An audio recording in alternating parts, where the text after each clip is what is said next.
윤석열 정부 출신의 송미령 농림축산식품부 장관, 이명박 정부에서 법제처장이었던 이석연 국민통합위원장, 보수정당 삼선 출신 권오을 국가보훈부 장관, 여기에 이해운 전 의원의 초대 기획예산처 장관 지명까지.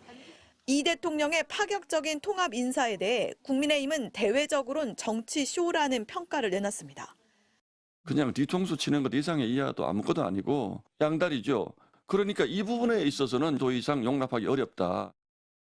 당성이 부족해 그런 거라며 개인의 일탈로 치부하면서 이번 기회에 보수의 선명성, 당성을 강화하자는 목소리도 나왔습니다.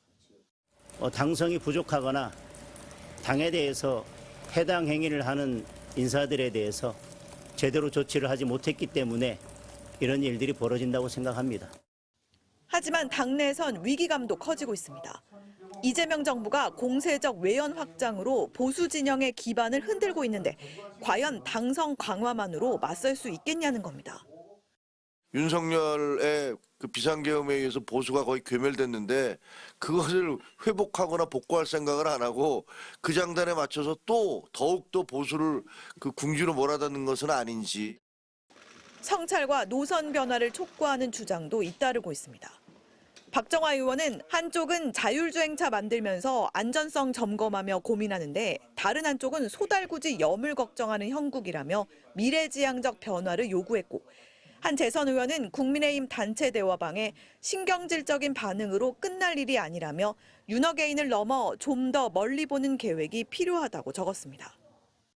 상대 진영의 불화살을 쏘면서 우리 내부를 걸린 건 없는지, 또 지금 우리는 매력 정당이 맞는지 돌아보게 됩니다.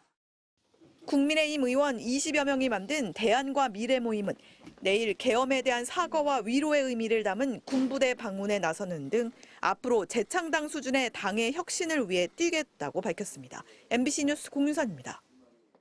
이재명 대통령의 이해운 기획예산처 장관 후보자 지명을 두고 국민의힘이 거센 반발에 나선 가운데 정작 당내에선 당세 위축을 우려하는 목소리도 나오고 있는 것으로 알려졌습니다. 국민의힘 복수 관계자에 따르면 비영남 지역구의 한 재선 의원은 당 의원 단체 대화방에 이해운 건은 좀 더 깊게 들여다볼 필요가 있다며 표피적이고 즉흥적이고 신경질적 반응으로 끝날 일은 아니라고 적었습니다. 우리 당을 영남 자민련으로 민주당을 일본 자민당으로 만들려는 그림이 있어 보이는 만큼 우리도 윤허개인을 넘어선 좀 더 신중하고 멀리 보는 플랜이 필요하다는 주장입니다. 장관 지명 사실이 알려지자마자 즉각적인 제명으로 응수한 당 지도부를 비판한 것으로도 해석될 수 있는 발언입니다. 비상계엄을 사과한 국민의힘 의원 25명이 결성한 모임에서도 비슷한 의견이 나왔습니다. 대안과 미래 간사를 맡은 이성건 의원은 기자들과 만나 이해운 후보자의 선택에 대해 납득이 안 간다는 비판적 의견이 있었다면서도 위기감이 상당하다는 분위기를 전했습니다. 또 한편으로는 중도 보수에 있는 사람들이 현 정부에 계속적으로 합류되어가는 부분에 대해서는 우리 스스로 반성하고 되돌아봐야 될 지점들이 있다는 부분에 대해서는 상당히. 원내대표를 지낸 김성태 전 의원 역시 국민의힘으로서는 아픈 인사라며 보수 진영 자체가 흔들릴 수 있다고 내다봤습니다. 상당히 정략적이고 전략적인 게 이런 인사를 해버리고 나면은 이 보수 정당 국민의힘 제1야당이 휘청거리잖아요 벌써.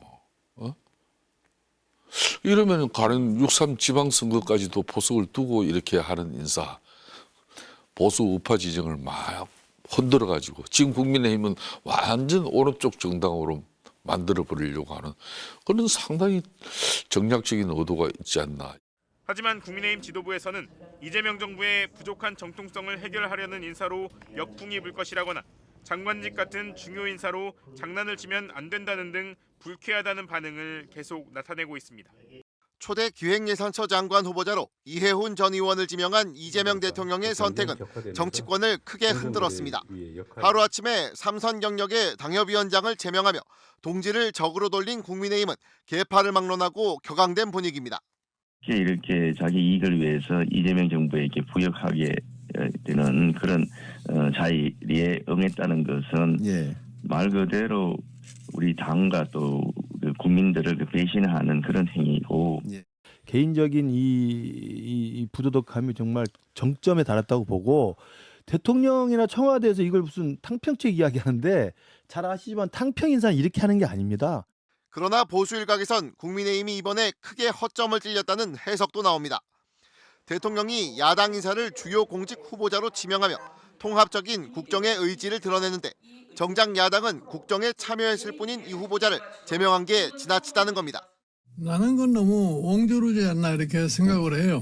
나는 뭐 이런 거를 계기로 해서 소위 정치적인 화합을 위한 하나의 계기로 삼을 수도 있는 건데 이거를 그냥 완전한 소위 잘못된 무슨 반발만 하는 그러한 모습을 보이는 것이 뭐 제1야당으로서의 이 후보자가 청문 과정에서 민주당과 국민의힘 양쪽으로부터 공격받을 수도 있지만 주요 공직에 보수 인사를 연수에 등용하는 이재명 대통령의 인사 전략은 뛰어나다는 평가도 나왔습니다.